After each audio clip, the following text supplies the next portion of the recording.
आज मैं लेकर आई हूँ आपके लिए अपनी कहानी रहस्यमय तालाब का छठा भाग। तो चलिए कहानी में आगे क्या हुआ जानते हैं। लेकिन आगे बढ़ने से पहले मेरा सभी दर्शकों से ये निवेदन है कि कहानी के पिछले भागों को अच्छी तरह से देखकर और सुनकर वापस आएं ताकि जान पाएं कि कहानी में पीछे क्या हुआ और पात्रों से भी अच्छी तरह रूबरू हो पाएं। तो चलिए कहानी के छठे भाग में बढ़ते हैं आगे। उन बुलबुलों में से थोड़ी देर में ही एक सोने की चमक जैसा चमकता हुआ एक रथ बाहर आया। उस रथ के आगे दो सफ़ेद घोड़े बंधे हुए थे जो उस रथ को खींच रहे थे। जैसे ही वह रथ पानी से बाहर आया तो वह घोड़े भी सुनहरे रंग के बन गए।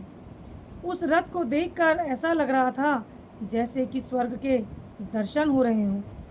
कबीर उस रथ को देखकर उस पर मोहित हो गया। उस रथ को जो सारथी चला रहा था उसका चेहरा बिल्कुल ही और बहुत ही सुंदर व मनमोहक था। वह उन घोड़ों पर हाथ रखकर उनको चला रहा था। उस रथ के पीछे वाला हिस्सा पूरी तरह से ढका हुआ था। वह एक कमरे की तरह था जिसकी बाहर की दीवारें हरे और नीले हीरे जवाहरात से बनी हुई थी। जैसे ही चंद्रमा का प्रकाश उन पर पड़ता है तो वह और ज़्यादा चमकने लगते हैं। उस बग्गी के अंदर कुछ दिखाई नहीं दे रहा था, बस कुछ इशारा हाथों से उस सारथी को मिल रहा था। उसके अंदर बैठे राजकुमार को देख पाना बहुत ही मुश्किल था। उस रथ की सुंदरता में खोए कबीर को किसी ने हाथ लगाया।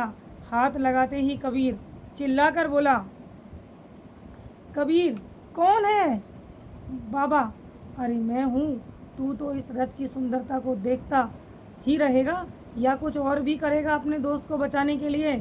अब तैयार हो जा, उस रथ में बैठने के लिए मैं हिरण बनने जा रहा हूँ। यह कहकर बाबा हिरण बन जाते हैं। जैसे ही वह रथ के आगे आते हैं तो सारथी रथ को रोक देता है। रथ के रुक जाने पर बग्घी के अंदर बैठा हुआ राजकुमार बोला, राजकुमार, अरे सारथी क्या हुआ? तुमने रथ क्यों रोक दिया इस जगह पर? सारथी, हे राजकुमार, एक हिरण हमारे रथ के आगे आकर खड़ा हुआ है, इसलिए मैंने रथ को रोक दिया। राजकुमार, अरे हटाकर आओ उस हिरण को। सारथी, अभी हटाकर आता हूँ इस हिरण को मैं।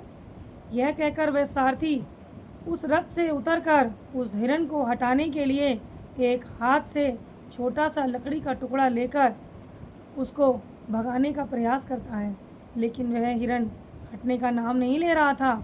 जब वह प्रयास करके थक जाता है तो राजकुमार बोला, सारथी,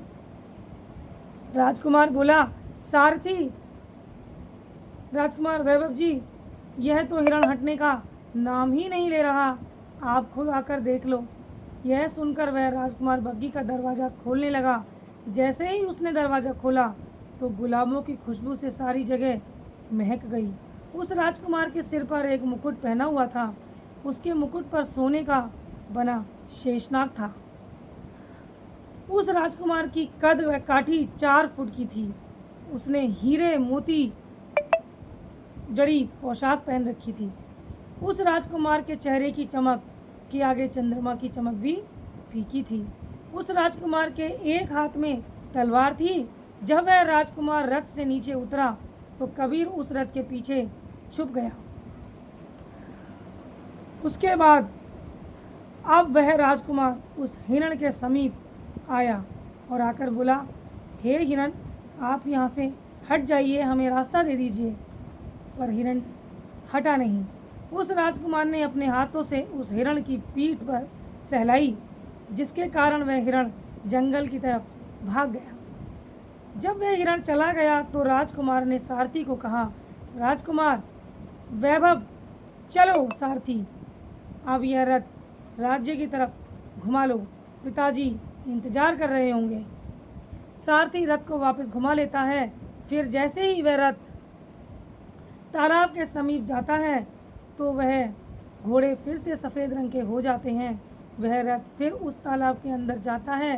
रथ के पीछे छुपा हुआ कबीर पानी के अंदर जाने पर अपनी सांसों को रोक लेता है।